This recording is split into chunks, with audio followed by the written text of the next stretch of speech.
कि खुश नसीब है वो बहन जिसके सर पर भाई का हाथ होता है। चाहे कुछ भी हालात हो ये रिश्ता हमेशा साथ होता है। उसकी बीवी एक दिन उससे कहने लगी कि आपकी बहन जब भी आती है उसके बच्चे घर के सारे हाल बिगाड़ कर रख देते हैं, खर्च डबल हो जाता है और तुम्हारी माँ हमसे छुप छुपा कर कभी उसको साबुन की पेटी देती है, कभी कपड़े और कभी सर्फ के डब्बे तक देती है और कभी कभी तो चावल का थैला भी उसे देती है। अपनी माँ को बोलो ये हमारा घर है, कोई खैरात का सेंटर नहीं। उस आदमी को यह सुनकर बहुत गुस्सा आया। वो मुश्किल से खर्च पूरा कर रहा था और उसकी माँ सब कुछ बहन को दे देती थी। बहन एक दिन घर पर आई हुई थी।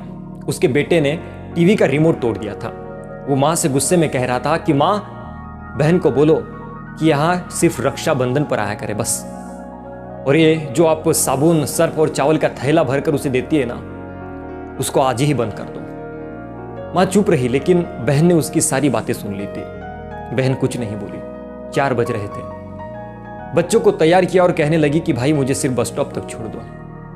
उस आदमी ने झूठे मुंह से कहा कि रह लेती कुछ दिन और, लेकिन वो मुस्कुराई, बोली कि नहीं भाई, बच्चों की छुट्टियां खत्म होने वाली है। फिर जब उन दोनों भाई बहनों में जमीन का बंटवारा हो रहा था तो उसने साफ इनकार किया कि मैं अपनी जमीन से बहन को हिस्सा नहीं दूंगा। बहन बिल्कुल सामने बैठी थी, वो खामोश थी, कुछ नहीं बोली। माँ ने कहा कि बेटे का भी हक होता है जमीन पर, लेकिन उसने गाली देकर कहा कि कुछ भी हो जाए मैं बहन को हिस्सा नहीं दूंगा। उसकी बीवी भी उसके बहन को बुरा भला कहने लगी। वो बेचारी खामोश रही, कुछ नहीं बोली। भाई बहन फिर अलग हो गए कुछ वक्त के बाद, लेकिन एक दिन उसके बड़े बेटे को टीबी हो गई। उसके पास इलाज के लिए पैसे भी नहीं थे। वो बहुत परेशान था क्योंकि 1 लाख रुपए का कर्जा भी उसने ले लिया था।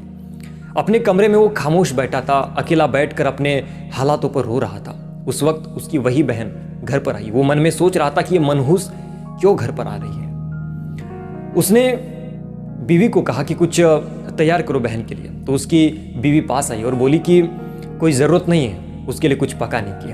फिर 1 घंटे बाद वो बहन उसके पास आई और बोली कि भाई परेशान हो।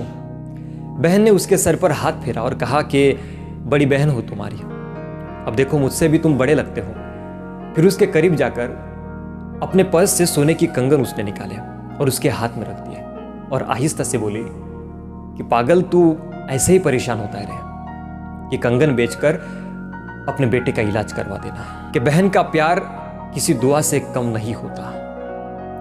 वो चाहे दूर भी हो तो कोई गम नहीं होता। अक्सर रिश्ते दूरियों से फीके पड़ जाते हैं, पर भाई बहन का प्यार कभी कम नहीं होता।